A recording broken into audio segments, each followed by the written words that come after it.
What's up, guys? It's KB. Make sure you subscribe to the Underground Sports Philadelphia YouTube channel. Click the bell icon down below so you don't miss a single video from us. And thanks for tuning in to another video from Underground Sports Philadelphia. Now let's get into it. Philadelphia, baby, you're gonna love it. Best sports fans in the world. Actually, the worst, but that's what makes them the best. In my mind, I was just like, this is like, I feel like I fucked up. And I was like, I didn't fuck up. Swimming was 4 years ago. I didn't miss a practice. Like, you're done. I'm done swimming. There's no rush. There's no and I just like the whole day, I was just like, I messed up. And I did not. You did not mess up. You're fine. You're fine. Okay, let's go. Hello, everyone. Let's get into it. Let's lights out and away we go. Nah. We're not Crofty. You can't rip off Crofty like that. No, it's a legend in his own right. Hello, everyone. Welcome back. Welcome back. What was last week? 8? Episode 9? No, I think this is this 10? No, this is episode 9. This is episode 9. No, this is 10, because I think last time we did 9, I thought, we always mess this up. I'm calling it. My number's on, my money's on 9.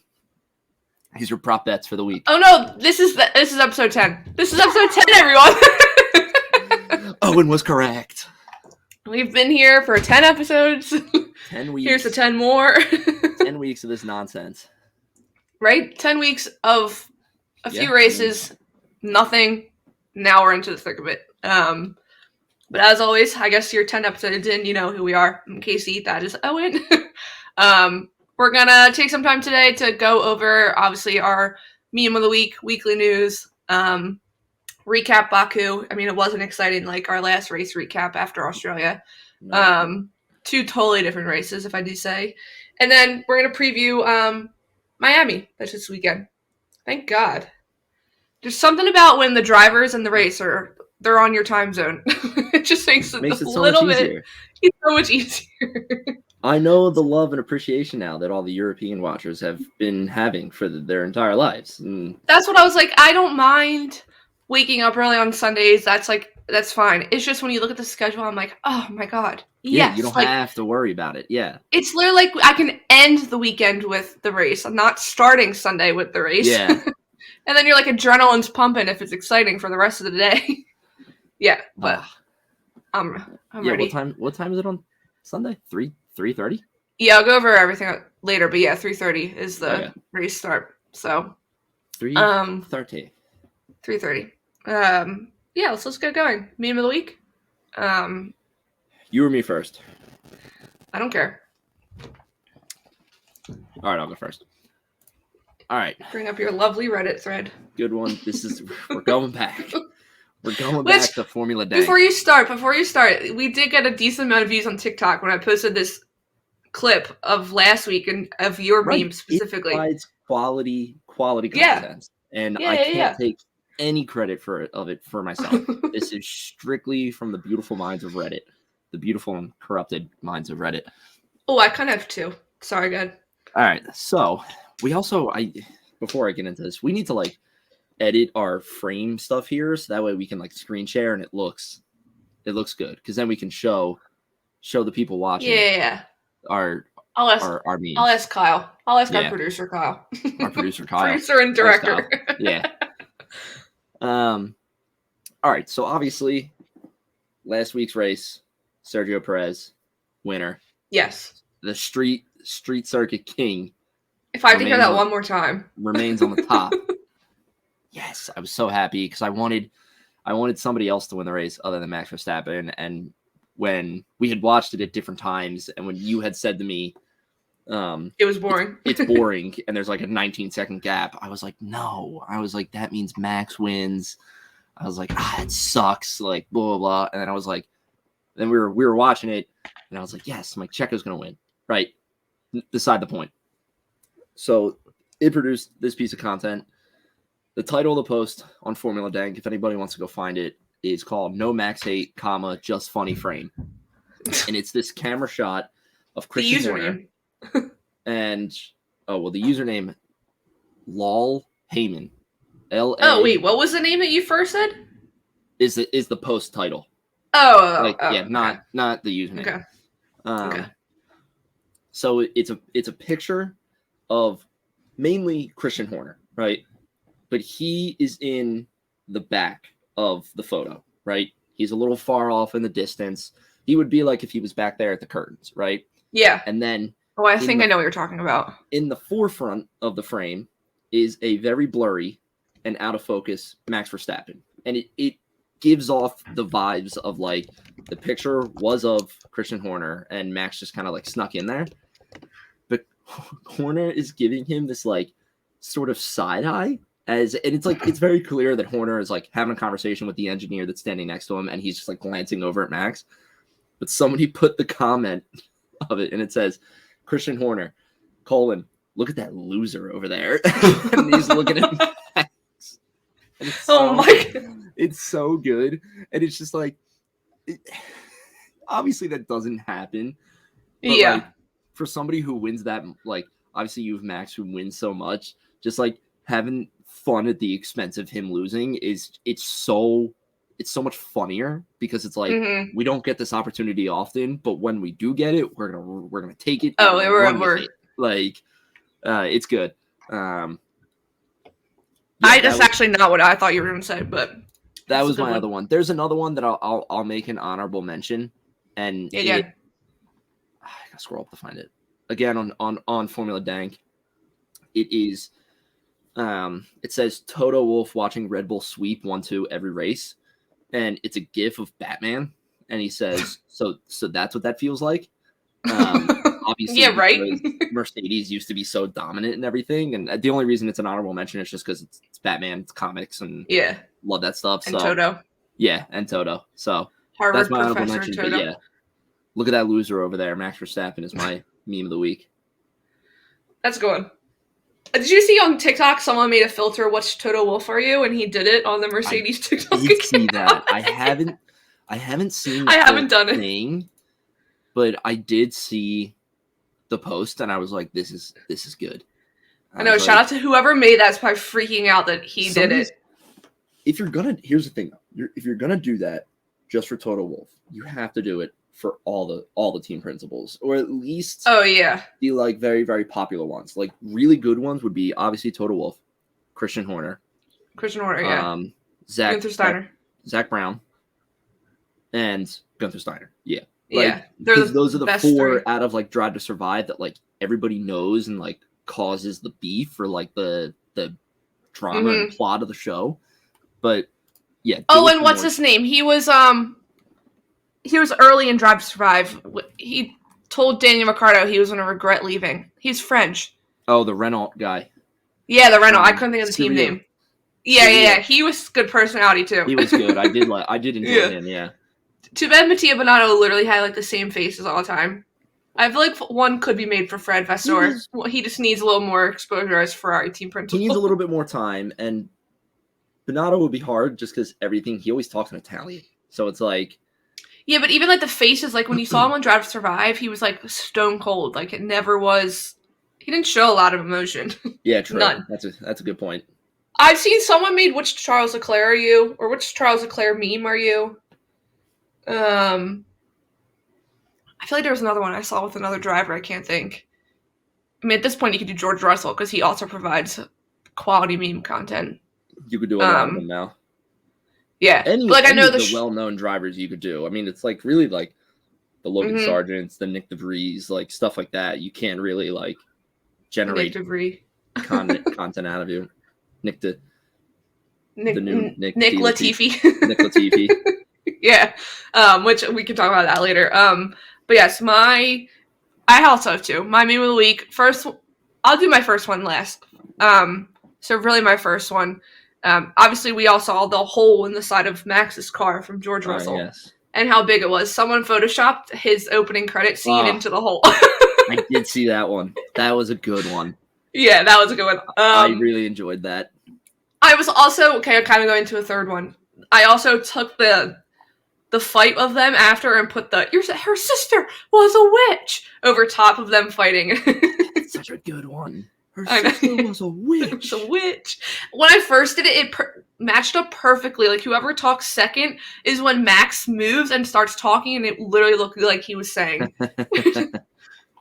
But my real one is, it was in the post-race press conference, obviously with both the Red Bull drivers and Charles Leclerc. He got no questions.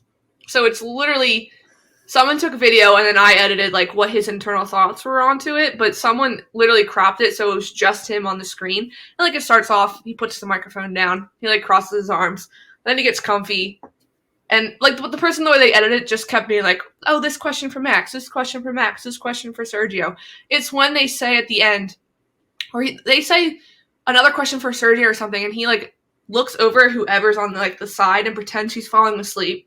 And then the last question, it says this is for both Red Bull drivers, and he looks back over whoever he's looking at on the side. When he looks back at the front, he rolls his eyes on such an it like, I've never seen him act so sassy before, but literally the way he rolls his eyes and he's just like sitting there, he's like, why am I even Did he here? get asked any questions at all? I don't think so.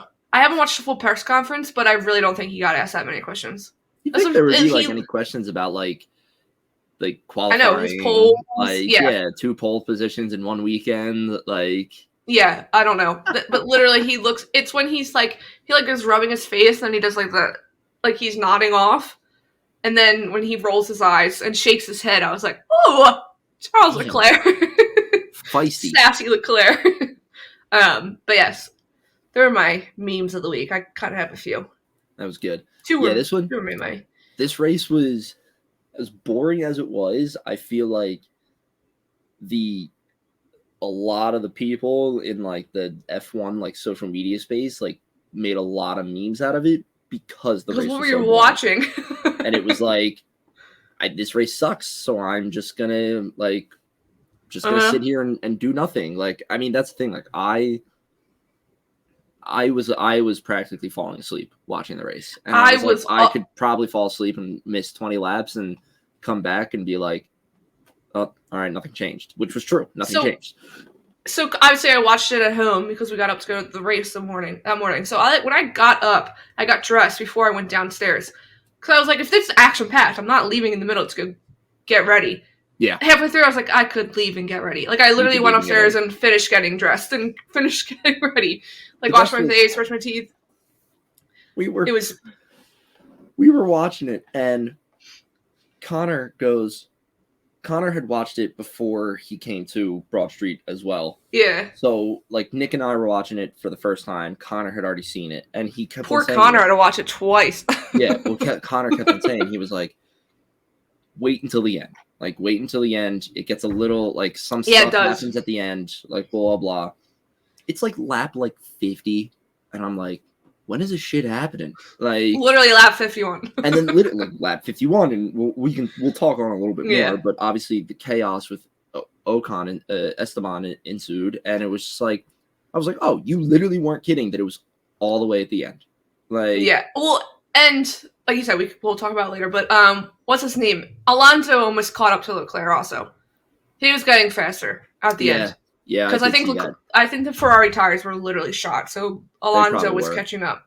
But yeah, we'll get into more detail. Did you see the video of? We were watching. Was it quali or the sprint race? When was there a safety car? Sprint race or a sprint shootout? There was a sprint. Anyway, there was a sprint race. It was a cat ran across of the safety car. So the safety car stopped. Leclerc was the only driver that saw it. So he comes over his radio. F1 TV he says, fuck, there was a cut. And everyone's everyone automatic. I mean, I listened to it clear as day. I know he has an accent. I know he's over his team radio. He clear as day said cat. He clear as day said cat. This was during the sprint because we were watching it together. Yeah. And I remember both of us saying there's a cat? And then the F1 TV thing pops up, and they give you the subtitles for what they said over the radio, and it comes up and it says there's a cut. Mm-hmm. So then we were like, is there a cut in his tire? Or his engine cut out? Yeah, did his engine cut out? Yeah, what's gonna happen? It was the press conference after a reporter asked him, and he literally, again, is super sassy, goes, absolutely not. I said a cat, which is much different than a cut. Yeah, it was. And then the photo came out of the cat on the track. There was a black cat, first of all. It was a black cat. I mean, the man already has shit luck. He does not need a black cat crossing him. Maybe. But if you think about it, the black cat really crossed in front of the safety car, not him. Maybe. You're right. Fingers crossed. I won't say my point then. Why were you going to say? I was going to say maybe he had such a bad start to the season because he's already had a black cat cross in front of him. Reverse luck. And then that black cat is cutting, like, canceling it out. Yeah. You know, like 2 negatives is a positive thing. Like, there you go. But you're right. It went in front of the safety car. Yeah, it was in front of the safety car. Week, that's why Miami's safety car is going to get into a crash now. That's why he was like, that's what he's like, I think I'm the only person that saw it because I think he saw it as it was crossing. And then when the picture comes out, it's literally just chilling there. And how did it not get scared? I mean, it had to have been freaked out. Like, right? Imagine if it skidded across and one of them killed it. This is what I always love when animals get on courses because I really think about it. I'm like, how did it get there?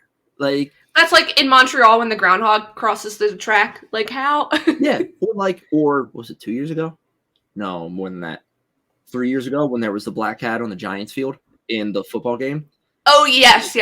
From like the 50-yard line into the end zone. I was like, how did that cat get to the stadium, get in the stadium, make its way through the stadium, and then out onto the field? Like, what happened? Without anyone seeing it. Yeah, without anybody seeing it. Someone probably did see it and was like, there's a black cat in here. And they're like, you're making that up. Yeah, like, you're making shit up. You're losing your mind. Yeah, no, I think there was a black cat in a baseball stadium one time, too. Or not a black cat, a cat. Yes, yeah.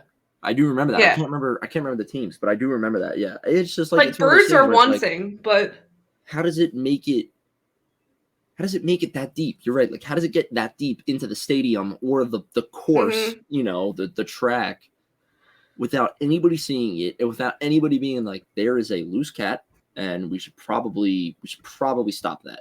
Like, I was just cracking up at that. But you see the picture of it and it's like, it's a legit black cat. Yeah, it's a black cat on the track and you're like, what the hell? Like, I think apparently it was there the day before too. Someone said that someone else, apparently like an official, maybe saw it. But yeah, just like, fuck, it's a cat. That's why that same situation you just said. Like the official probably was like, "Hey, I saw a black cat roaming around," and they were like, "Nah, you're making it up." Nah, like, yeah, don't worry about it. Especially because like I get like in Montreal when there's I think it's Montreal. There was like a groundhog that crossed it because they're literally in like a park. So like that makes sense. But like in Baku, they're in the middle of the city. In the middle of the city. God forbid what's gonna run across the street in like Vegas or something. Could you imagine in Florida if they were in a spot of Florida where there was alligators? An alligator started crawling across the. Oh my god. That's like the one golf clip I've seen that the alligator was on the. On the putting green, like 300-pound alligator. My God. Yeah, that's. Could you imagine? Myself if I saw that one day. Yeah, I think Charles Leclerc would be saying more than fuck on the team radio if he saw an alligator. Yeah, but, I mean that's the thing. I mean it's the cat and Esteban Ocon were the most exciting things from this weekend. This whole weekend. I mean, sprint shootout will be like, today, guys. A black cat. We have some. Oh. Please excuse the house. The benefits of living at home. It's by a grandmother. It was a spam call. Okay, moving on. So did you see the new video game covers came out yesterday? I did, yes. So I figured Max was going to have his championship one. Which his looks nice. The championship one looks much better than the regular one does, which I could have made the regular one. Which obviously makes sense. Like, it's a deluxe edition of a game, and they're going to make the cover a little bit more unique and a little bit more fun than the regular cover. But yeah, I mean, the previous cover for F1 2022 is the same thing as it is F1 23. Like, yeah, but if you look, like, so last year's, it's the three of them, and there's the same background. Like, they clearly photoshopped them to be on the same thing. This year, they literally just took 3 different photos and merged them together. If you look behind each driver, it's a little different. yeah, and that So, doesn't like, shock me. no, that's what people are like. What the, like, you didn't even try. It's an EA game. It's gonna be crappy. Like, Someone's like, shout out to Max Verstappen for still secure in the bag when he's openly criticized how much he hates that game. yeah, I mean, he literally the game. EA has a long track record of releasing unpolished and unfinished games, and it's funny that I'm talking about this now because the most recent Star Wars game that just came out for them is like it's going down as one of like the worst like launches. Oh, really? Yeah, it's just oh my god, the commercial for this weekend on the TV. If I see this commercial one more time. I saw one earlier for Miami at work. The other day, was it Sunday night? Yeah, Sunday night's Phillies game was on ESPN. 2 in a row. I was like, okay, I'm getting FOMO from just a commercial. Yeah. But sorry, guys, back to the video games. It's just EA has a long running history, and especially in recent years, that they put out the video games and it's not it just feels like it's a cash grab, especially with the sports games, because they rarely innovate on top of them and make them different. And then it's just like, hey, here's the same thing you got last year. Let's do $70, right? But that's a whole separate tangent that I could go off of, because I think video games should be treated, or sports video games in general should be treated as like a live service type deal and not a release. Oh yeah. Year. But they should just that's update. Like I said, whole other thing. But yes, the cover for 23, it's pathetic. It's pathetic. At least, like, here's what you do. Ready? You take a cool image from one of the races last year or something, right? It's got a car. It looks fast. It's, you help a photographer out, like, cool, right? And then you tilt it on the side, and then you slap it on the cover, and it's better. You just put some effects on there. Better, yeah. Like, and even that one I've seen of Leclerc's, like, it was when they did some video, like, it was a black and white photo of him doing donuts last year at Abu Dhabi. It's sick because the smoke going around, it's so cool. Like, put Sebastian Vettel on the cover. Yeah, they should have done that last year. Like put, like, you can make it 10 times better. That's why I edited it real fast because of last year with the Secret Santa, how he gave Max the special cover with 3 of him on there. So I literally edited it. This looks exactly like the cover because it literally they just cropped 3 photos and merged them together. Yeah. It's awful. Yeah, it's not the best cover, and it's definitely not like the most like even like the hockey and football games. Like, yes, you're getting a cover athlete. Like, it's a big thing. Like, who's on the cover especially of the like game, Madden, Yeah. And it was like, I remember like the big thing when Bryce Harper signed to the Phillies. Like, he was a cover athlete because it was also he was a cover athlete after he signed for the Phillies. So it's him in a Phillies uniform, and it's like, even something like that, like if you make a big deal out of it, like make it like generate a little bit more excitement around it, other than like pick a different driver each time or something. Yeah, we're going to take 3 athletes, or we're going to take 3 drivers from this year, and we're just going to go boom, boom, boom, slap them, put some borders between them, and slap it on a cover and call it a day.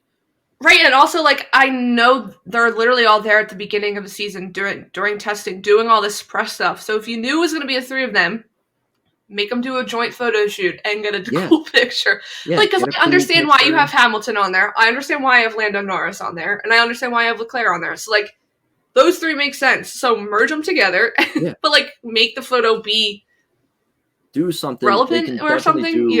Something cooler than let's just slap a face on there and call it a day. Let's just crop. Yeah. I wasn't too thrilled about it. And it's like the game is a reskin of 22, and it's like, all right. It's just, they're adding Vegas and something else. I think I saw another track, but like, no one likes the Vegas track, hopefully to begin with. So why do you want to play it?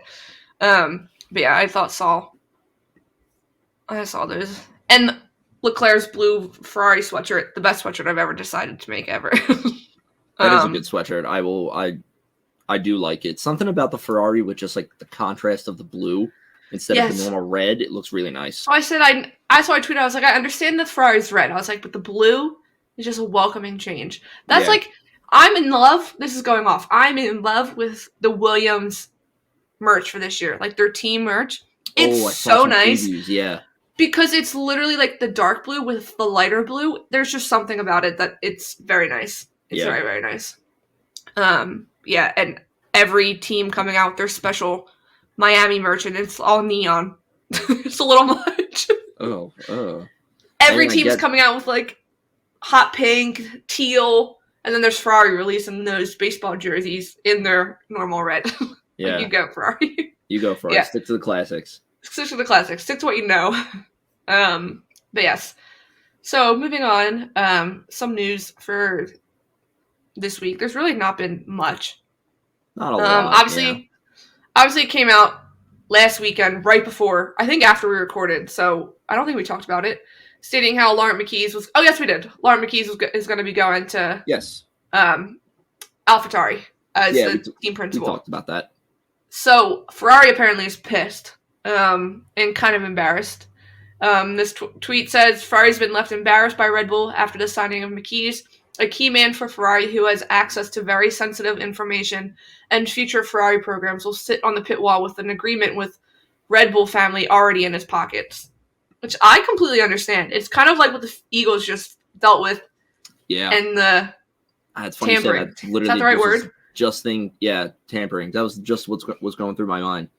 Yeah, because like that was like they're pissed because obviously Gannon's whole head wasn't in the Super Bowl because he already had a job coming after. Like, how focused is Laurent McKees going to be for the rest of the Ferrari season that's already going down the tubes? So, like, it's the same thing of like when a driver signs for a different team and the season's not done yet. You know, like we've seen it. You know, you saw it this past season on Drive to Survive with Daniel Ricciardo. You know, the whole episode was about him, you know, going back to Red Bull and everything, but he was still driving for McLaren.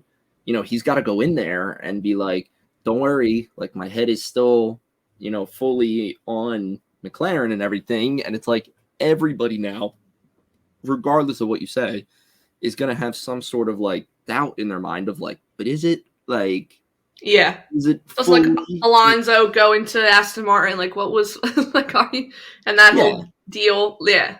No, I mean, with Ferrari and McKees, like, absolutely. It's so early. He's very privy to some very, very sensitive information. Yes. You know, and some crucial information that he could be, you know, he's going to be looking at it how many times throughout the season, and then going to Ferrari his first day, or he's going to Red Bull, first day at Red Bull, could just be like, all right, here's what I remember from Ferrari pit wall.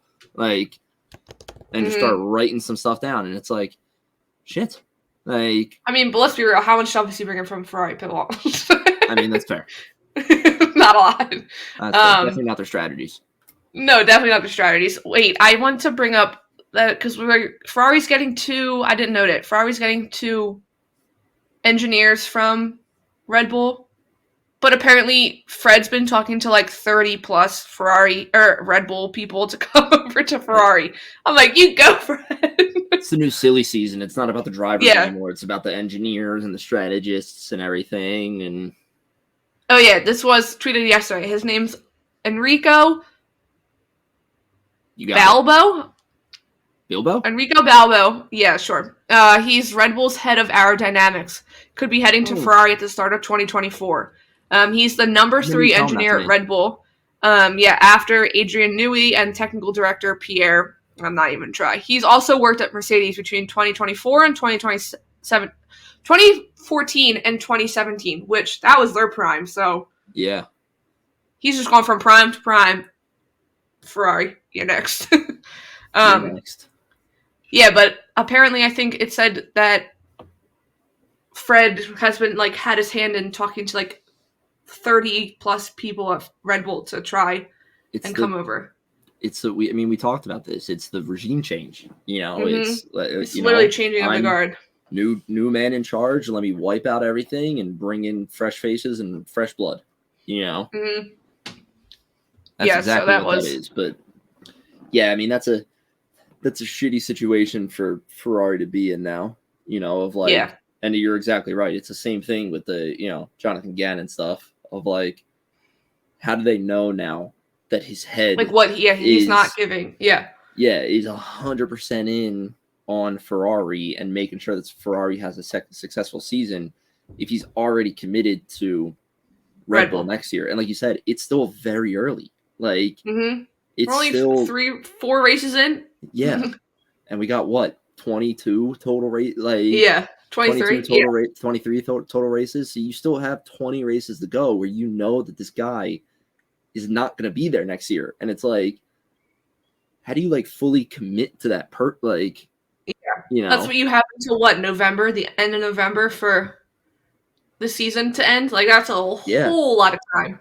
It's to be switching teams. The fact that it's May 2nd and it's like, hey, I'm already out of here next year. Like, but I'll work with you guys for the next 7 months, or however long. Like, yeah, it should be. I don't think Lauren McKees, he worked for the FIA at one point.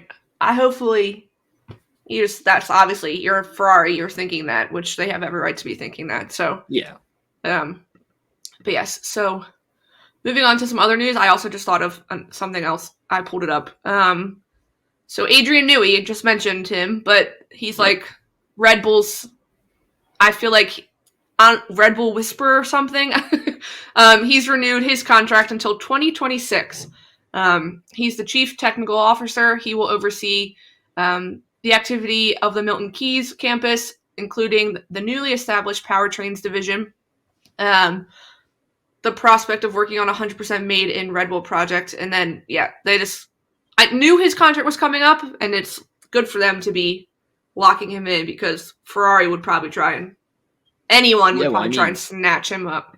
This is like, these two stories are like so contrasting each other. It's, you got one guy that's like leaving the team and it's, how do we know your heart's in it, to this now where it's like, dude, we want you until 2026, and he's all right. Yeah, sure. Like, give me that paycheck. I would like all that. Like, I'm staying, and I am 100% in. Yeah. That's major. Obviously, he's pretty big for Red Bull, so that's pretty major.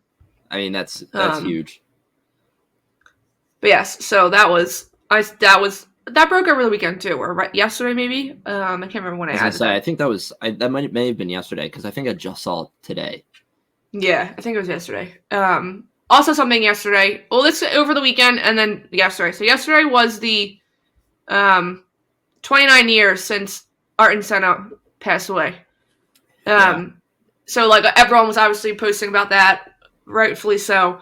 But then the day before, an article came out talking about Charles Leclerc's conversion rate from pole to win, with just 4 times out of 19, he's taken a pole position to a win. So apparently he's only 1 pole away from equaling Valtteri Bottas as a driver with the most poles and no F1 world title. So everyone was like freaking out, like he's literally been in a midfield car for his entire career, except for the beginning of last year. Like, right. It's not his fault. Like, he's doing everything he can. So this one Twitter account, their Ferrari News is what their Twitter name is. They retweeted it saying, fun fact, Ayrton Senna in 1987 had achieved 16 poles and had only converted 3 of them to wins. That's a conversion rate of 18.75%. Back then, he was rightfully considered an exceptional qualifier for putting non-winning cars on poles. So that's what they're like saying. But nowadays, you get tweets like that criticizing Leclerc when Ayrton Senna was basically doing the same thing back in 87 and is a legend in the sport. Yeah. It doesn't look good.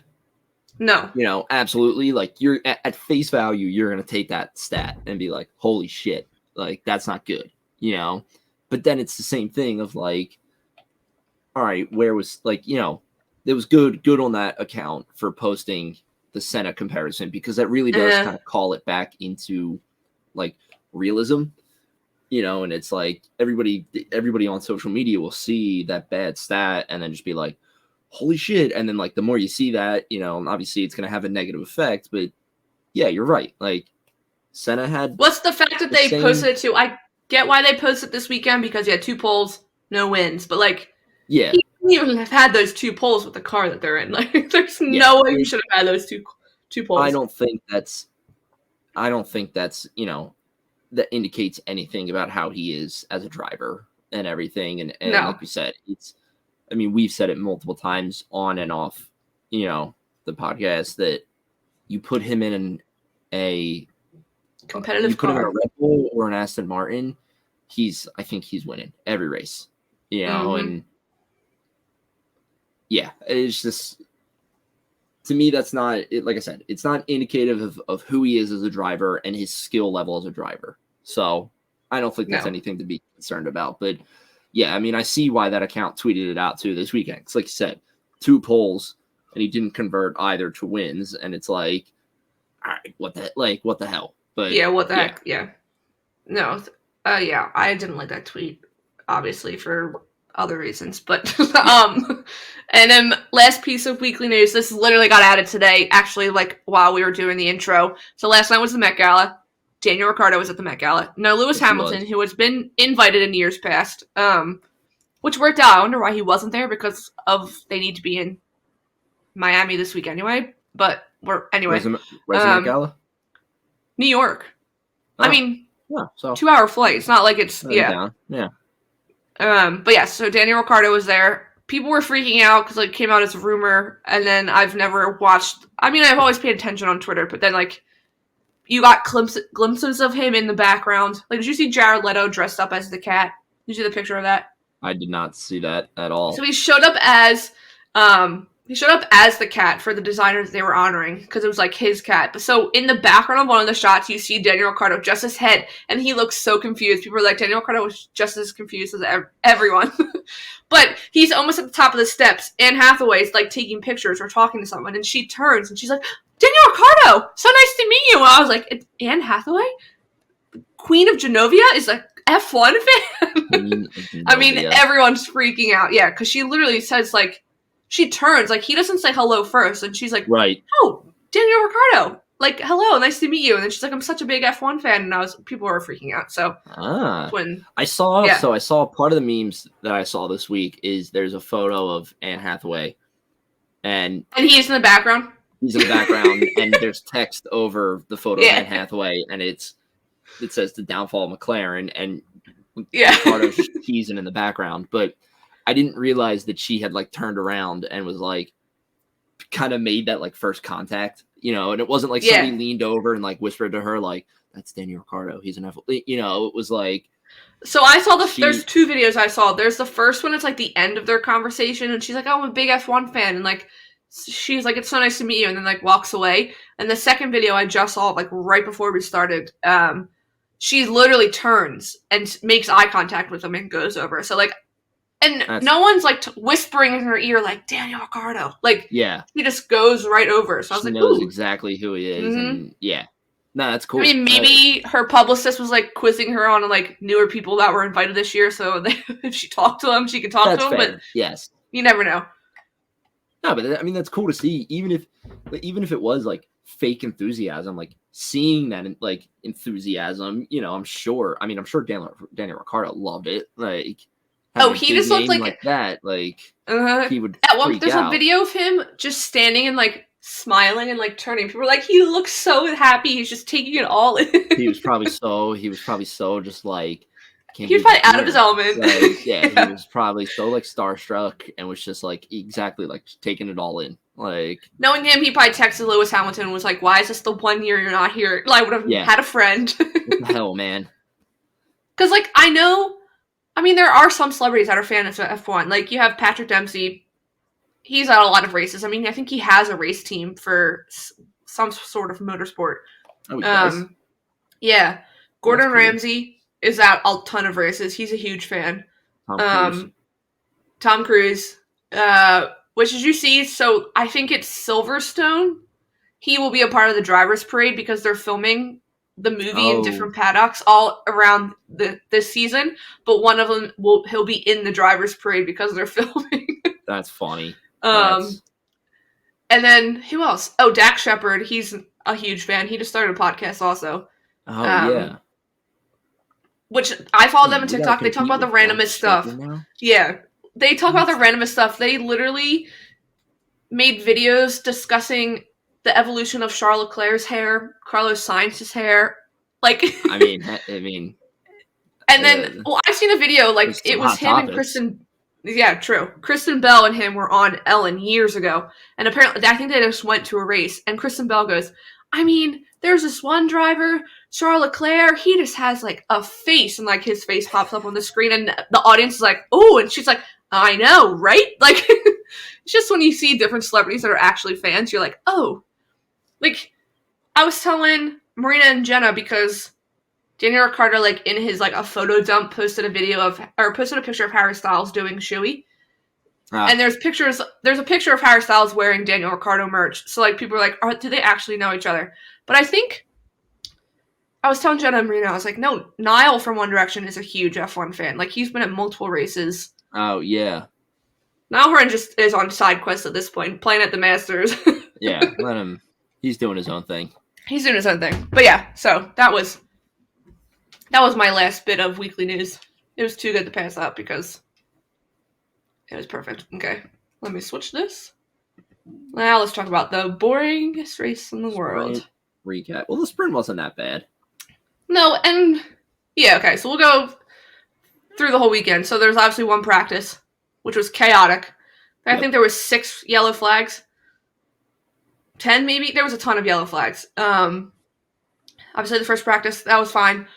Then Friday afternoon was quali, which I can't have qualifying on a Friday ever again. Yeah,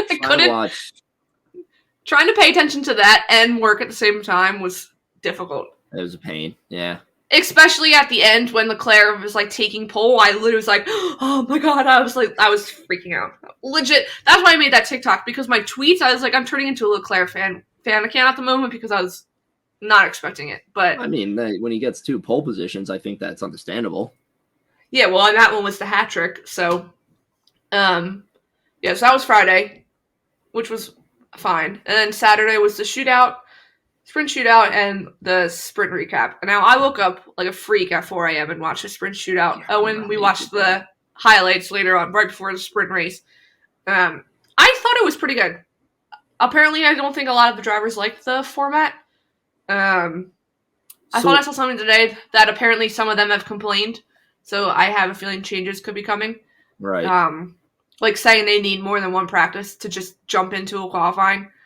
But yeah, I didn't mind it.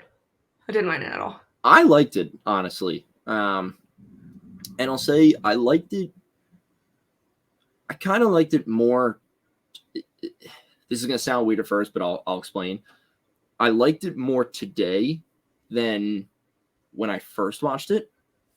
And that's partly because I listened to another podcast that talked about why sprint races are so hard and everything for the teams. And they talked it's the official Formula One podcast. It's the new Formula Y one. The first episode they did was why sprint races are so tough.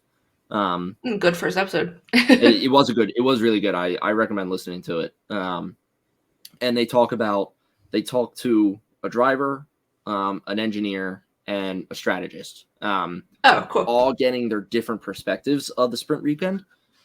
And it was just cool because, and it ties back into why I liked it more now. It's because it made me appreciate more like the strategists and the engineers that are really, really good at their job. And it's like, they were kind of saying like, yes, the main difficulties with this kind of weekend is the fact that, we have one practice to get details figured out and everything. But like the fact that they can go from having 3 practices to 1 practice and still figure out the details. Yeah. I'll use specifically Ferrari for like, because Leclerc got those 2 poles, like that shows like a lot of like knowledge and, experience in that field. And I was just like, that makes me appreciate it really more and everything. And the sprint race itself was cool. I mean, it essentially, it was nice for me because obviously I wasn't able to watch the race live on Sunday. Shootout. Yeah. So having that sprint there in that race format was kind of nice because it was like, this is a race. This is, it's only 17 laps or whatever it is, but like, I'm still watching a race. There's still plenty that can happen in 17 laps, and it's, yeah. Yeah, and the fact that it's for points too, like you remember you saying, like, Charles getting, got more points in that sprint race than he has all throughout All the season season. so far is like, that's huge. Like seeing that moment It's was cool. wild. So I liked it. I Oh, did enjoy it. I do think they could benefit from maybe one more practice, but yeah, I agree. You got to figure out where to like tuck that Put it in. So that would be the issue, but fortunately that's not our problem. No, we don't work for FIA and F1. I mean, you mentioned like the mechanics and the engineers. I mean, shout out to them because some of them were working overtime. I mean, Pierre Gasly's car, I don't know how it came back out for qualifying because that literally, the smoke coming out of that man's car was insane. And then they obviously got it back out there. He didn't have a great weekend, Pierre Gasly. But then obviously Logan Sargent, at first I was like, why is he not, when they pulled him out of the sprint race, I was like, I didn't think the crash was that bad, but the crash was that bad. I just wasn't paying attention. Pretty bad. I was also laying down from my bed with the computer on the side, so that probably was it. The perspective's a little disoriented. Yeah. So the mechanics had a rough time this weekend, but they pulled it off. Yeah, I don't know. Those Alpine mechanics pulled off a miracle fixing his car. I mean, that's the thing. It's like the main reason why these sprint weekends are kind of getting a lot of pushback and they're so tough and everything is just because it's a race weekend condensed, and it's like they have so much less time to do the things that they actually need to do, and shout out to a whole race weekend in one day.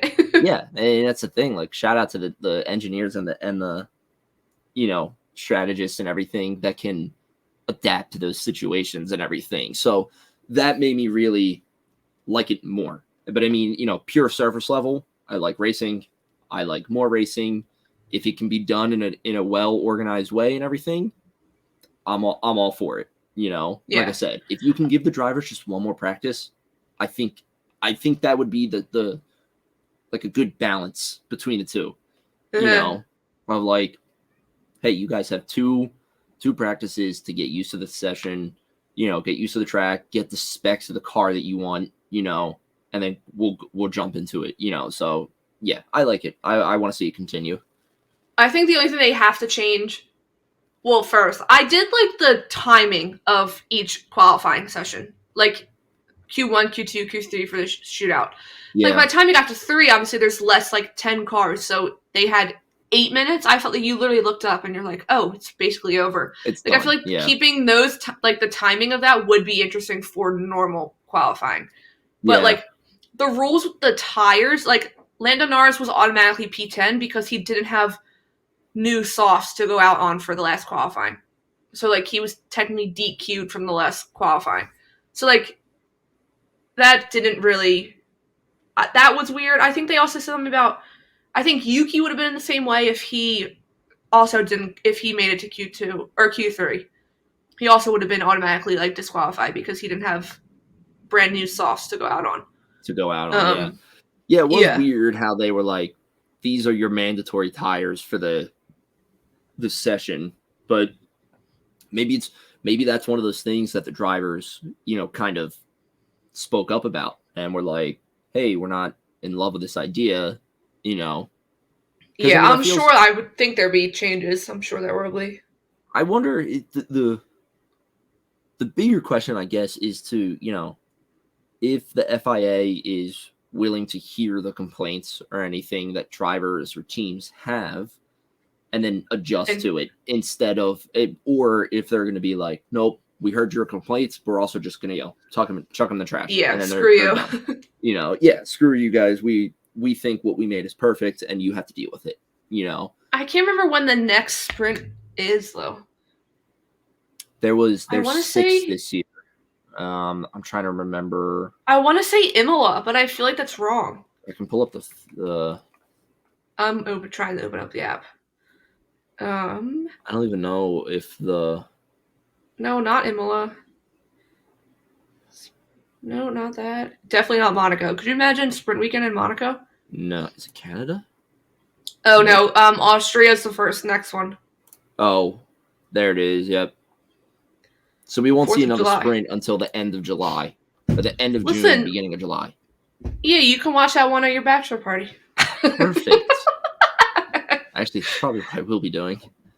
Yeah, This you can watch. race is 9 a.m. on that's Sunday, so Yeah, you can watch it. All of you. You're all fans, so it's not True. like you have to make people watch. No. But yeah, can we also the fact that during the shootout, Leclerc and Verstappen go the exact same time. Yeah, that was. Did you watch the lap side? Did you watch the laps? I did a video of them like that lap, like editing them together. It's insane how in sync it is. You have to watch. I think F1 posted it. It's so good. Is that on their YouTube channel? Yeah, I think so. Where they post it on like Twitter and stuff. It's just like their radio messages after Leclerc was like, "What was Verstappen's time?" And they're like, "You went the same." He's like, "No, how close?" And they're like, "No, you went exactly the same." I remember seeing that. Well, yeah. Well, the Ferrari Twitter account posted the Star Wars meme or the Spider-Man meme. Yes, the one where they're pointing at each other. Yeah, obviously we haven't been watching Formula One for super long, so like, but seeing that exact, like literally like the plus 0.000 on the leaderboard, I was like, they went the exact same time. And it's like, for my swimming days, I remember seeing like ties, and I was like, holy shit, that's really cool. Like, what are the chances of that happening? And then it's like, this is just even more on like a grander scale. Like, what are the chances of that like happening? How often does that happen? Like, I feel like that doesn't happen very often. Yeah. And I also think they said because Max went that time first, he would have been ahead of Leclerc. Yes. Yeah, that's what it was. I remember hearing that too. Crofty said that, yeah. It was, whoever was ahead. Or Karun, I think because whoever hit it first stayed in their like first position or something, or pole position. And I was like, I was amazed. I texted Nick right away, and I was like, there's a tie right now. I was like, I have never seen this happen before. And going back to what we said before, the fact that Leclerc did the exact same time in the Ferrari compared to the Red Bull car, that just goes to show if you're putting Leclerc in the Red Bull car, he's on the same page as Max or a little bit better. I think he's gone faster, and I think you're right. That is such a big, piece of evidence for like how good he is. To like, yes, the Ferrari's having a very good weekend with their car. Like, it was working for them this weekend, but like it still is not up to par as Red Bull is. Oh, and no. Just the fact that he was able to get literally no time difference between the two of them, between those two cars, is insane. Like, well, that was after his first pole, I think. The third one. I'm gonna mess up his full name, but I think his name Karun. He's one of the commentators. He was in the box this weekend with Crofty. Yeah. He literally said he was like Leclerc is the fastest driver on the grid. I'm paraphrasing, but he was saying the same thing along the lines of how he's like the best qualifier, but their qualifying times are almost faster than the race lap times. Like, that's what he was saying. They're like, he is one of the fastest guys on the grid, and if not one of the best qualifiers they've ever had. Yeah. In the sport. Like, he is wild to watch during qualifying. You're getting something crazy from Leclerc during qualifying, no matter what. But yeah. And then obviously the sprint race ended with no. Oh, yeah, wait, who got first? Do you have that Perez got first? No, Perez got first for the race. Perez got first for the sprint race too. Okay, that's what I thought. Okay, I put it wrong. So yeah, Perez got first, Leclerc got second, and Verstappen got third. Because Verstappen was losing, I forget how many tenths. We didn't even talk about it. The start with George Russell. Yes. And how George Russell, I mean, they're really... I do have two quotes here from Damian Hill and Will Buxton I thought were perfect, so I literally listened to them and typed them out. Yes, confirmed. Sergio Perez, Charles Leclerc, Max Verstappen for the sprint race. Okay. Sorry. Thank you. I don't know why I typed it like that. But yes, so like Verstappen lost, I think it was like 0.2 of a second or something because of the hole in the side of his car. I mean, that hole was huge. They literally, I saw they said they had to send a picture to the FIA to show why that, like, you have to prove why you need to change something on a car during the race weekend. So they literally held it up, and one of the engineers, like, put their face in the hole. They're like, this is why, because he still had room around his head. Like, but yeah, I mean, obviously we now have, the world knows that Max Verstappen called George Russell a dick on live TV. Such a good moment. As Max Verstappen does, and he's literally fuming, goes over, shakes Leclerc's hand, and is smiling, walking away. They're like, Leclerc calmed him down with literally a handshake. But yeah, that's what, so I had 2 quotes. Will Buxton said, I also typed it real fast. So he says, it's a bit rich. Verstappen saying that a driver is taking unnecessary risk when he made a career of putting in gutsy moves, running wheel to wheel. He's fought drivers hard his entire career, but doesn't like being raced hard himself. So people were like, Will Buxton taking a rare win. that's a big W from Will right there. You know, I mean, yeah, it's true. Like I remember all the time watching Drive to Survive, and it was always the battles between Hamilton and Verstappen, and it was always, you know, either wheel to wheel or there was crashes and everything. And it's like, all right, cool. I mean, it's the same concept of like, don't dish it out if you can't take it. Take it. Like, exactly. If you're gonna, so literally, the minute he can't take it, if you're gonna be like, I'm such a gutsy driver and I'm gonna do what I can to overtake everybody, and then all of a sudden it's, oh, what the hell are you doing, George? Why are you driving wheel to wheel to me and such? Like, it's like, well, left me no room. The minute he touched him, I knew what the radio message was going to be coming up on the TV. Yeah. Like, I knew exactly what he was going to say word for word, because it is honestly new thing on the bingo card. It's Verstappen radios after corner. He pushed me. Yeah, like, he pushed me. I'll add it. Or just do quotes. He pushed me. And we'll all know what it means. He left me no room. He pushed me off. You know. Yeah. And then Damian Hill also put, he said a little bit more, but I typed just the relevant part. He just said we should just give Verstappen the championship and not bother with it. He said, "Sorry, that's just sulking from a poor loser." Also, that. I saw the clip of that one. That was good. That was really good. I mean, you could tell Damian Hill was fed up the minute he said that. It just goes to show, like, again, like, he can't take it, but he just wants to dish it out constantly. And it's like, you can't have both.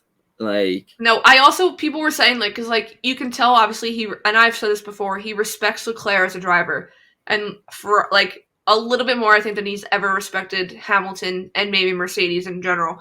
So, like, I would love to see if it's him and Leclerc going head-to-head and he leaves him no space. Is he calling him a dickhead on live TV? Is he going to call him out? Yeah. That was just, he didn't have any reason to react like that. Like, it was a race. It was a sprint race. Everyone was trying to jump the gun. Everybody's 17 laps. Yeah. Because that's the thing. 17 laps, how hard is it going to be to overtake somebody? So everybody's just going to jump off the start and overtake where they can. So it's like, all right. And guess what?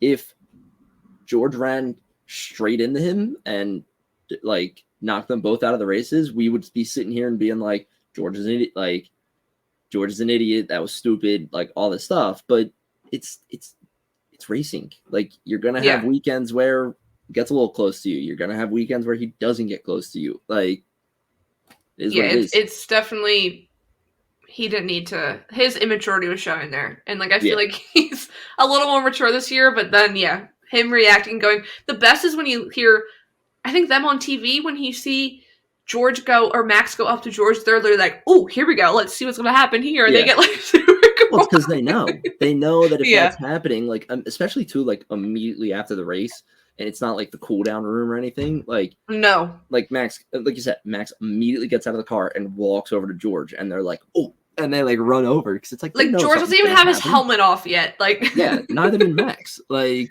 it literally was just like, all right, here we go. Like, that's like that clip from, is it the first season of Drive to Survive or the second, where he literally gets into a fight with Ocon in the, like, when they're getting weighed? Oh, no. Yeah. You know exactly what clip I'm talking about. I know what you're talking about. I can't remember when it's from, too. They're, like, vicious in that clip. But yeah, so I just thought it provided for good content, but he definitely was a little sour for no reason. A little butthurt. Yeah, a little butthurt. But moving on, obviously, sprint weekend. or Sprint Saturday, they should call it, was a little more exciting than Sunday. A little bit, yeah. Yeah. Race. Obviously, Quali king of Baku was Leclerc. He was on pole position. He had it for 3 laps. And next thing you know, it was just can't Perez right on by. Compete with that straight line No, speed. Not at all. Of the Red Bull. Just can't do it. Yeah, so the race was Perez first, Verstappen second, Leclerc third. I mean, the fact that he still ended on third was impressive. He kept that going. Did you see the video of someone there someone in the stands taking a video of the gap between Leclerc and Verstappen? It's wild.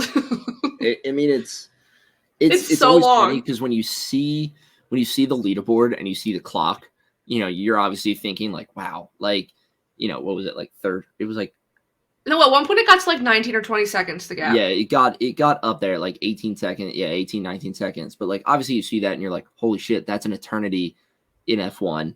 And then or like any motor racing sport. Any timed sport. Like yeah. And then you even see for video, swimming. You see that video and it like really puts it in perspective because it's like you're just like you watch Checo and then you're like standing there and it's like, I mean, it's almost half a minute. Like, if you think, he could sit here for 19 seconds of silence and then be silence. Like, that was the gap. Like, and that's so awkward. Yeah, just imagine we were just sitting here just staring at you for 19 seconds. Should we do it? No. Just be like, there you go. I'll just laugh for 19 seconds. That's why Leclerc in the cooldown room, literally, when he was sitting in the chair, when he was sitting in Perez's number 1 chair, which first of all was hilarious itself, he's literally it was the loneliest race. Yeah. Because for a while, Alonso wasn't even close to him, so he literally was just driving himself. Yeah. He had no one to compete against. I mean, it's like, yeah.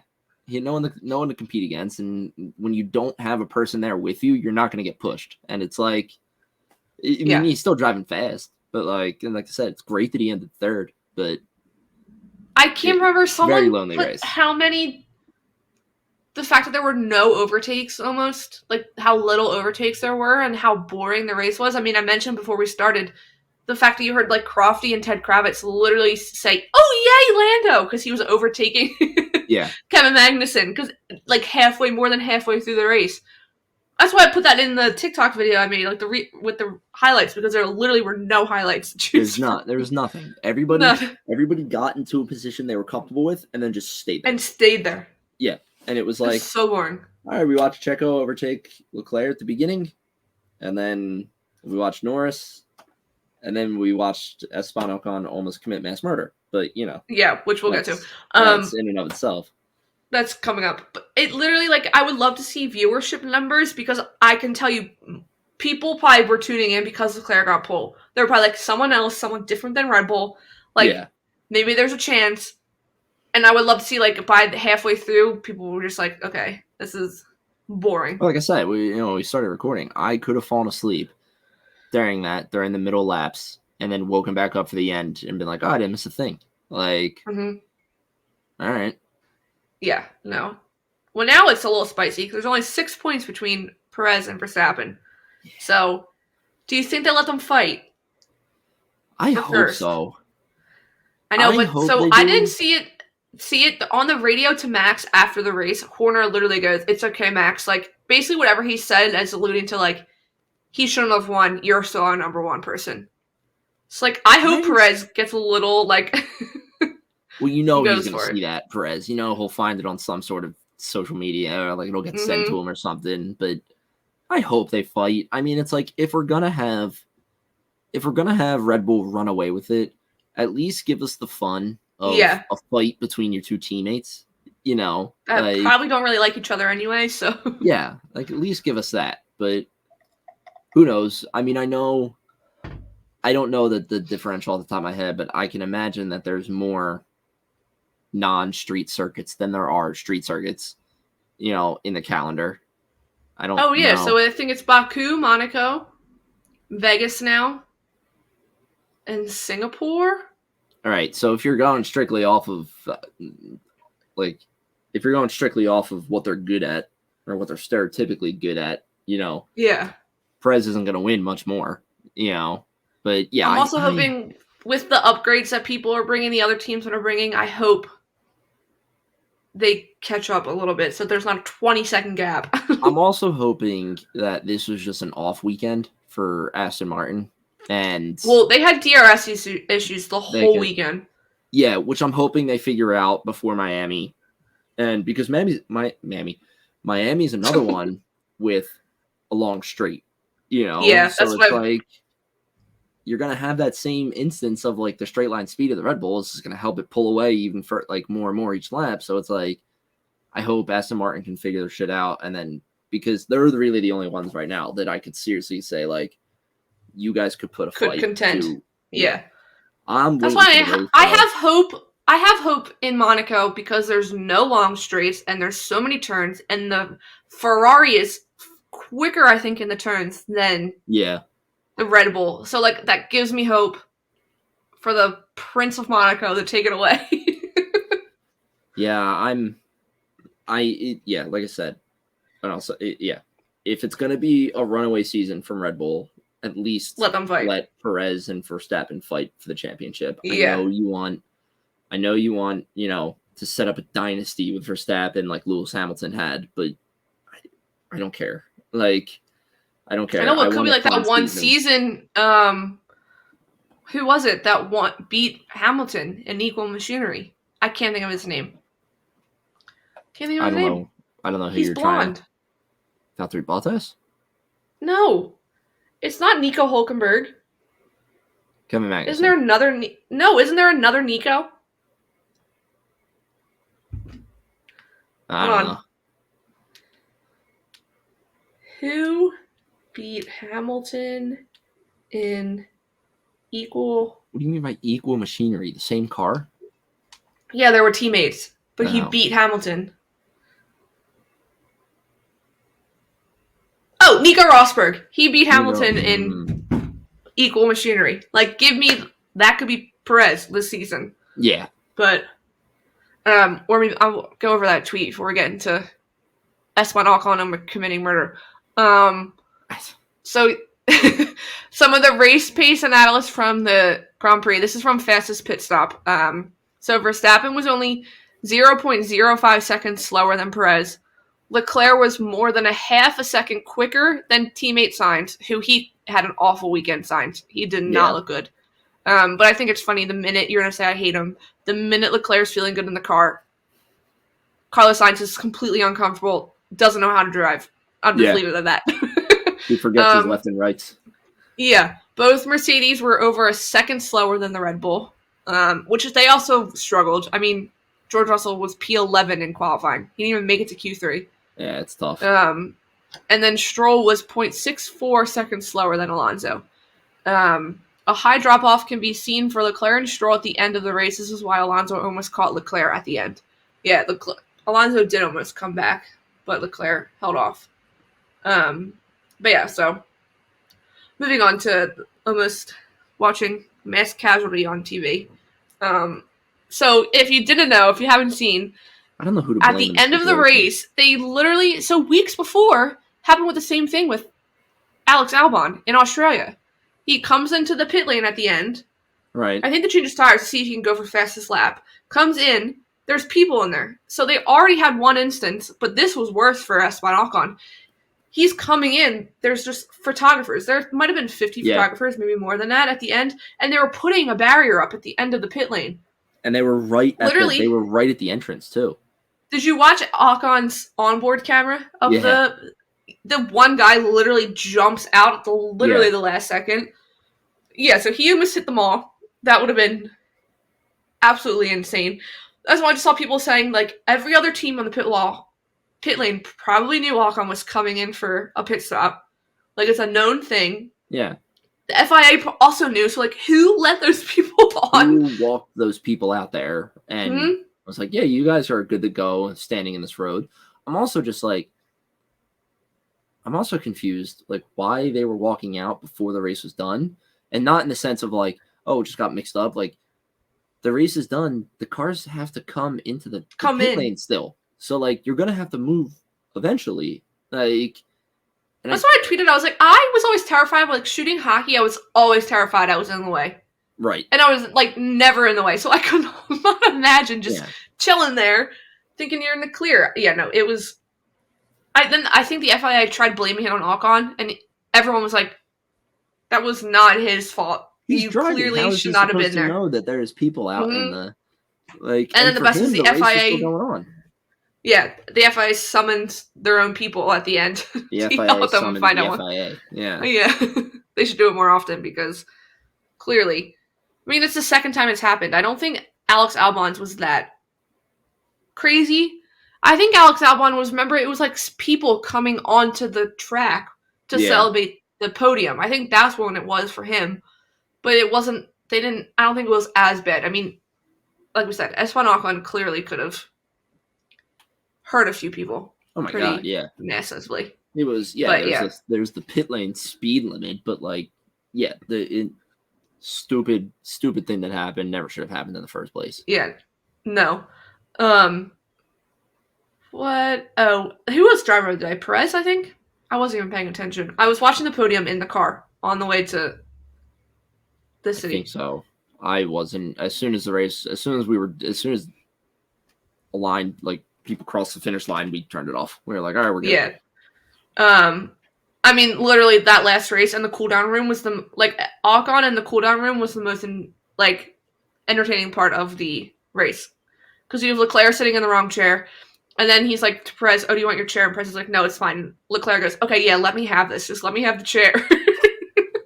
He literally said, he's like, just let me have it. But yes, and then I know we say like our drivers of the day. I put Yuki Tsunoda because he's clearly outperforming his teammate. But I also think I'm going to also say Oscar Piastri, who came out today. He literally ate 4 pieces of toast the whole weekend. Yeah. Because he had food poisoning.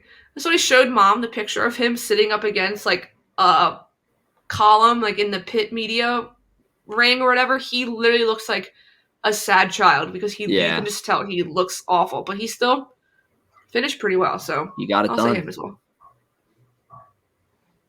Sorry. Yeah, but I don't know where it's coming from. But yeah, I really didn't pay much attention since it wasn't very exciting. Do you have anything, or do you want to move on to Miami? Nah, let's move to Miami. Miami, insert Will Smith Miami music. I'm not going to sing it for you. What were you going to say? I thought you were going to say Miami, bitch, and you were censoring yourself from saying bitch. It's Miami, bitch. Yeah. I'll go over the fun facts. Not fun facts. Fast facts. Fast facts. It's 19 turns with 57 laps. So kind of is this the longest race so far? I don't remember how many laps we've had for. But otherwise, it might be anyway. actually, yeah. It's May 5th, 6th, and 7th. So on Cinco de Mayo, we have practice 1 from 2:30 to 3:30. Wonderful. Fantastic. Wonderful. Practice 2, 6 to 7. So, which I don't think we'll be able to watch. No, 6 to 7 p.m. Oh, yeah, no, not watching that. Not watching that. No, we'll be taking pictures. And then May 6th, practice 3, which is Saturday, 12:30 to 1:30. Wonderful. Beautiful, smack dab in the middle of the day. Quali, 4 to 5. So good. You can watch Quali, and literally still have something to do in the evening. Yeah. And then May 7th is the race at 3:30, like we mentioned earlier. So, which is also wonderful. I don't know what the weather was. I sometimes like to look at the weather. But there's 3 DRS zones. And the longest straight in the world. Another very long straight, so. It's a very long straight, yeah. That leads to our predictions. Who's your quali predictions? Oh, God. I didn't type them in. No. Do you want me to go? I have. Yeah, go ahead, because I guarantee you mine are going to be the same as last week. So, quali, I'm going to do Verstappen, P1, Perez P2, and just because he's like the qualifying king, I'm gonna say Leclerc P3. So we'll go with that.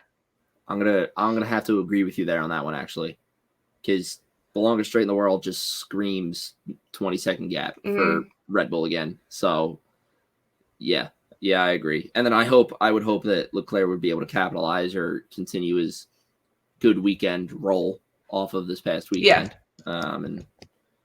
and get some points again. So yeah, I'll go P3. Race predictions, I'm going to stick with Verstappen P1, Perez P2, and I think it's going to be just because of the straights. I'm going to say Alonso P3, just because how fast their car is. Yeah. Sticking with that one. I'm going to stick with that one too. I know it's boring. Yeah. It would sound like a broken record every fucking week, but like... I know. That's why I need some changes. Yeah. I need a race, as bad as it sounds. I need a race where Verstappen crashes and it goes off the track.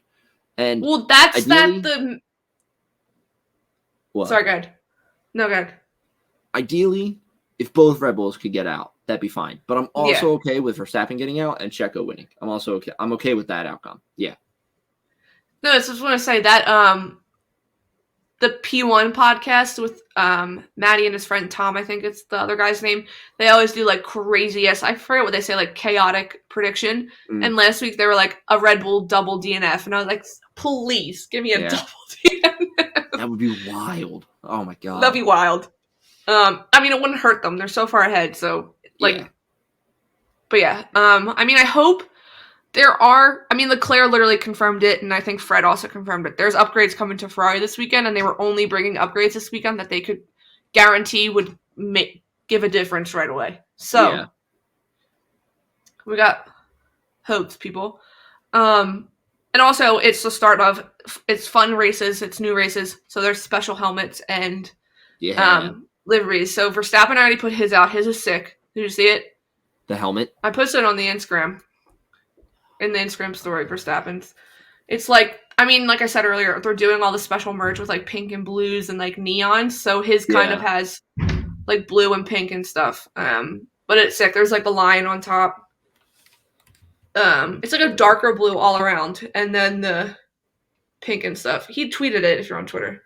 That's what I'm looking up. But it's pretty good. I know Williams tweeted because they're having like a pop-up shop at the race, so you can go meet Albon and Sargent, and they're going to be releasing their special helmets also, which that makes sense. I would think Logan Sargent would have a special helmet. He's pretty sure he grew up like 10 minutes from the track, so it's literally his hometown race. This helmet is cool. Verstappen's, I love that helmets in F1 are like very akin to like goalie masks in hockey. Like that's why I always said if like. I think I mentioned really it last week. Like, do you think, like, Lance Stroll's the only person I can think of just because he's from Canada? Like, do they use the same people for F1 helmets, like race car helmets, and hockey goalie masks? Because they go into such good detail sometimes that it would make sense. Yeah, this is really nice. Yeah, but we also get the first edition of that Red Bull contest that they were doing. So they're going to have special livery. They put out 1 through 4, or they put out like 2nd through 5th or whatever, 1 through 4. So they're going to release a special one later this week, I think I said. But based on the color schemes, you can kind of figure out where they're going. It's going to be fun, though. It'll be cool. It's so much nicer than their normal normal black, you know? Or like you're colorblind. It's extremely navy blue. What? It's a very dark blue. It's a very dark blue. It's not black. No, it's not. Yes, it is. It's a very dark blue. No, it is not. Their main color on their regular livery is black. No, it's dark blue. I'm pretty sure it's dark blue. That is a lie. Knowledge. It's dark blue. You think that picture is going to help me? You think go on their Instagram? It's dark blue. Like it's navy blue. Black. No, it's blue. Everyone, let us know. Black or navy blue? It's navy blue. You got to put like an Instagram or a Twitter poll out for that. Yeah, I will. With this clip. But yes, so we should be getting updates from Ferrari. And And before we get into the next thing right before the end, so that same Red Bull update Twitter account put out basically what tire information you get, which is a very detailed graphic from Pirelli. So the tires we get for this weekend are the C2 hards, the C3 mediums, and the C4 softs for the weekend. The track has also undergone resurfacing, so it'll be slippery. Like last week, Baku was also newly resurfaced. With high track temperatures are anticipated. I think they said last week, I tweeted right before the race, in Fahrenheit, the track temp was like 113 degrees at the beginning of the race. Yeah. And then the tire degradation will play a significant role. They also tweeted that this is technically a street track. The Miami street track is front limited, causing the front tires to endure more pressure compared to the rear ones. Initially, there are 3 DRS zones, and the speeds are expected to exceed 330 kph. So the expectation is Red Bull will literally be a rocket. That's why I tweeted out. I said, this is actually Red Bull. And I tweeted the bullet from Mario Kart. So that makes sense. But yes, so that's pretty much all the predictions. Some exciting news, which we just kind of talked about this today. There'll be more information coming out. Because of the race being at a lovely 3:30 in the afternoon, we're going to do, we'll still record our normal episode next week, like recap and stuff, but on Sunday, we're going to do a live watch-along podcast. With me and Owen. DJ, he's on the lacrosse one, I think, with Kyle. Yeah. And then Kyle's also going to join. But so it'll be first race. It's Kyle's first race, yeah. We should get his predictions before the race starts because he'll probably pick, and it'll probably come true. That's such a good idea. We're getting his predictions. Do that. We got to start like 15 minutes beforehand and grab his race predictions and his thoughts and see what he says. Yes. So it'll be on. I think it's on their YouTube or something. They normally post that. Don't know how Kyle normally does, but yeah, we're gonna go live, people. We're gonna go live from the basement. Live from. Technically, I live in the basement also. Live from the basement. Live from parents' home Media basement. PA. Live from Casey's apartment basement. And Kyle's lovely office with a cool backdrop. Yeah. I'm pretty sure DJ has a cool backdrop too. I've seen clips. Of course, I need to step it up. Yeah, we'll be live. We gotta figure this shit out now. We got it. I pray to God if something bad happens and I get a live reaction. Oh no. Leclerc crashes in the corner. You can't scream too loud. I know. Let's cry a little bit. I'll go off camera and cry a little bit. Yeah. Freak out, mute for a second. Mute, and it'll just be like a silent movie. You'll just see me scream like. But yes, so like we said, more information will come out. Kyle said he's going to be making a cool graphic.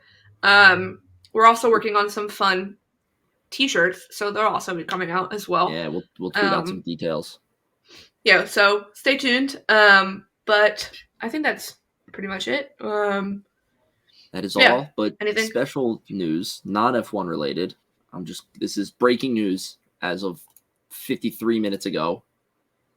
Joel Embiid is officially NBA MVP.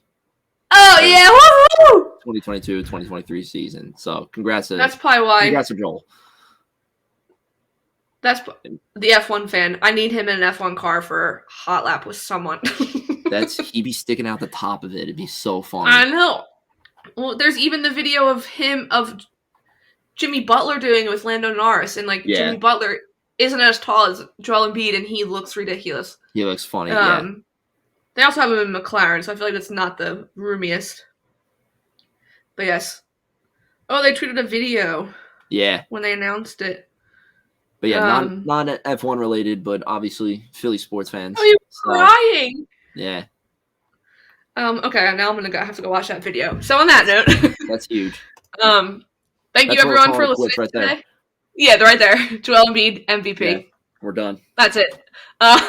Thank you all for listening to today's F1 Underground podcast. If you enjoy the show, and also for updates on our show coming on Sunday, make sure to follow us on Instagram at undergroundf1 and on Twitter at underground_f1. As always, huge thanks to Kyle and the guys. It's without them, I have to say, this has been pretty fun. We're 10 episodes in. This is good. I love it. Yeah. I love it. We're here to stay. So yeah, make sure go listen to them, give them a follow as well. But other than that, we will see you Sunday for our live show. No judgment, because the reactions are going to be. I guess. Peace out. I guess I should wear my Verstappen jersey. Yeah, I think you should. Yeah. Yeah, I think you should. All I'll right. have to figure out what to wear. All right. Goodbye, everyone. Peace out.